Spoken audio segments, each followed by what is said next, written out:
Most welcome to my YouTube channel JPD Assam. Today I am going to discuss the present perfect continuous tense.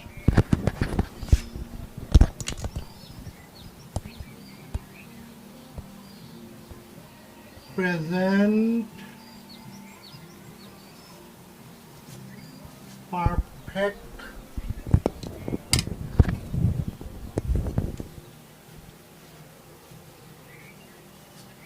continuous tense.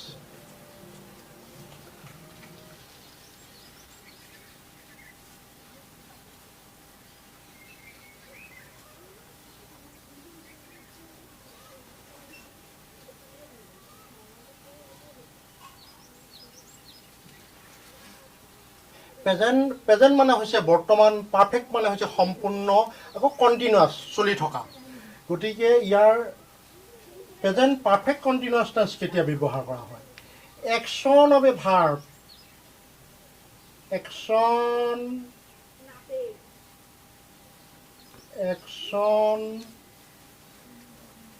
Of A verb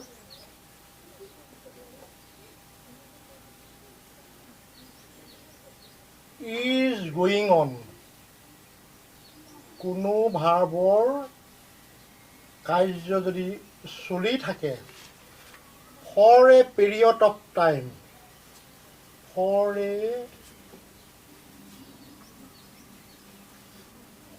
a period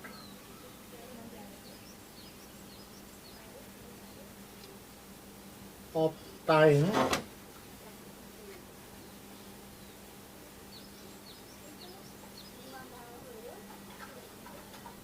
or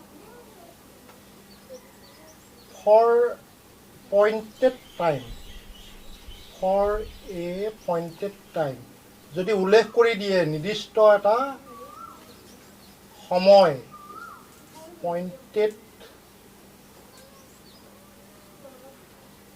time,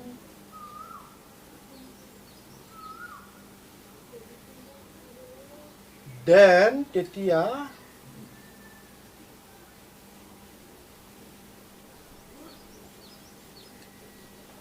we should use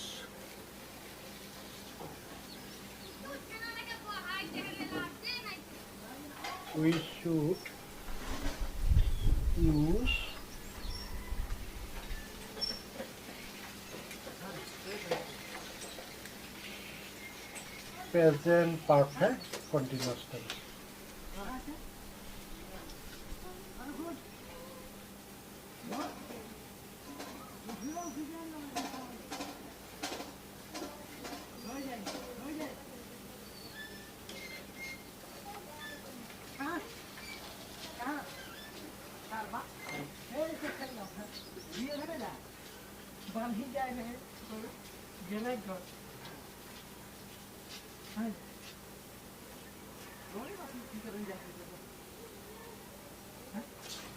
Action of a verb is going on for a period of time. কোনো period যদি ধৰি কামটো চলি থকা বুজায়, or for a pointed time, যদি point উল্লেখ কৰি দিয়ে যে ৰাতিপুৱাৰ পৰা, গধূলাৰ পৰা, যোৱাকালিৰ পৰা, then we should use, তেতিয়া আমি ব্যৱহাৰ কৰা উচিত present perfect continuous tense.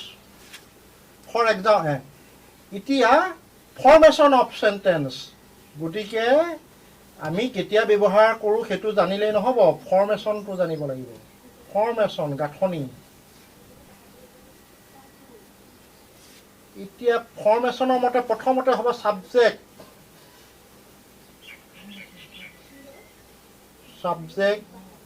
কৰ্তা। After the subject we should use had been or has been. Subject to যদি if the subject is third person singular number, then we should use has been.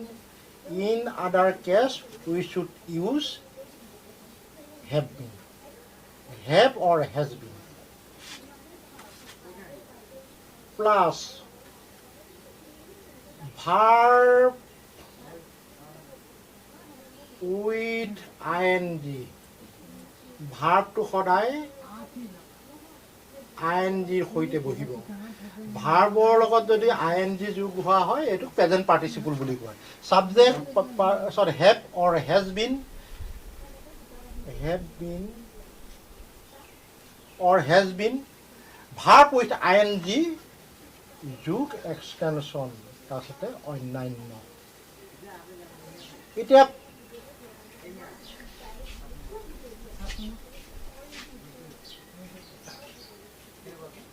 এতিয়া মই ইংৰাজী শিকাই আছো এনে I am teaching English কিন্তু মই যদি এঘণ্টা ধৰি ইংৰাজী শিকাই থকা বুজায় তেতিয়া এই হেৰিয়ত লিখিব লাগিব টেন্সত গতিকে মই এঘণ্টা ধৰি ইংৰাজী শিকাই আছো গতিকে ইয়াত ছাবজেক্ট কি হ'ব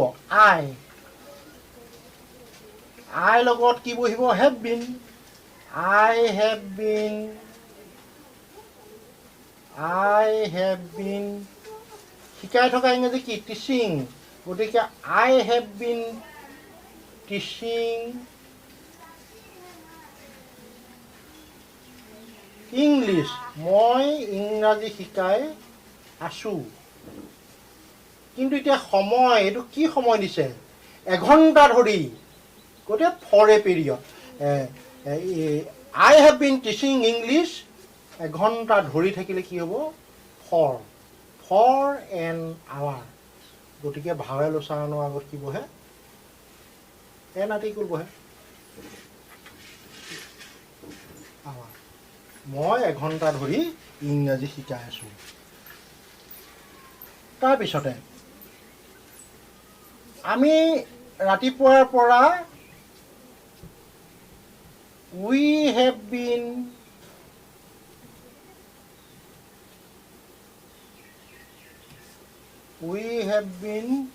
writing আমি লিখি আছো we have been writing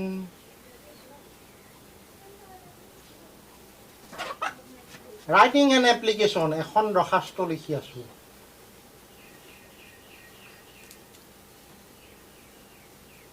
application we have been writing an application আমি এখন দৰখাস্ত লিখি আছো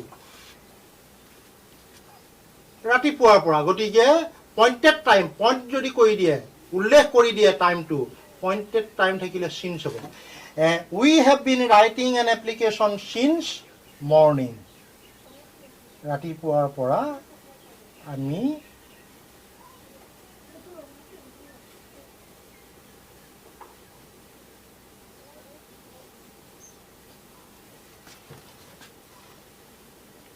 এখন দৰখাস্ত লিখি আছো এটো 1 এটো 2 তেনেকে 3 নম্বৰ যোৱাকালিৰ পৰা বৰষুণ দি আছে যোৱাকালি এই কামটো আৰম্ভ হ'ল এতিয়ালৈকে চলি আছে গতিকে যোৱাকালিৰ পৰা এটো গতিকে ইট লগাব লাগিব it has been it to তৃতীয় পুৰুষ এক অৱস্থান গতিকে হেজ হৈছে ইট has been raining বৰষুণ দি আছে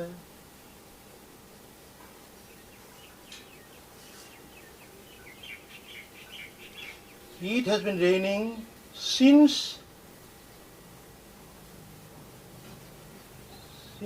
yesterday যোৱা কালিৰ পৰা বৰষুণ দি আছে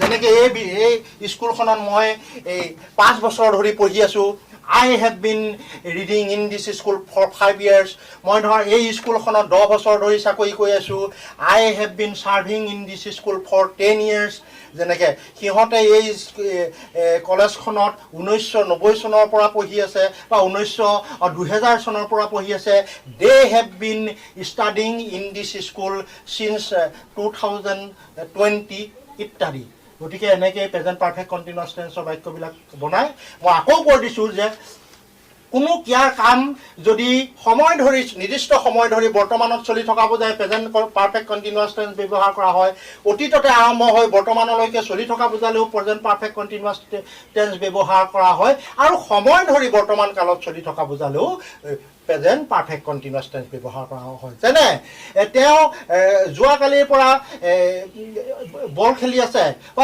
যোৱাকালিৰ পৰা তেওঁ এখন কিতাপ পঢ়ি আছে। দে হেভ বিন, তেওঁলোকে পঢ়ি আছে, they have been reading a book since yesterday. ৰাতিপুৱাৰ পৰা বৰষুণ দি আছে। It has been raining since morning. আমি 3 ঘণ্টা ধৰি কিতাপ পঢ়ি আছোঁ। We have been reading for 3 hours ইত্যাদি। গতিকে ইয়াৰ পিছত মই পাষ্ট টেন্স শিকাবলৈ যাম। গতিকে ইয়াতে মই মোৰ টেন্সৰ সামৰণি মাৰিছোঁ। গতিকে শেষত থেংক ইউ,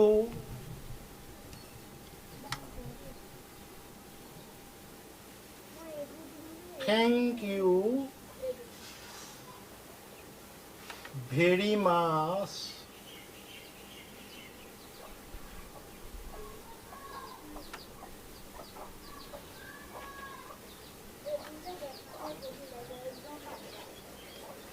for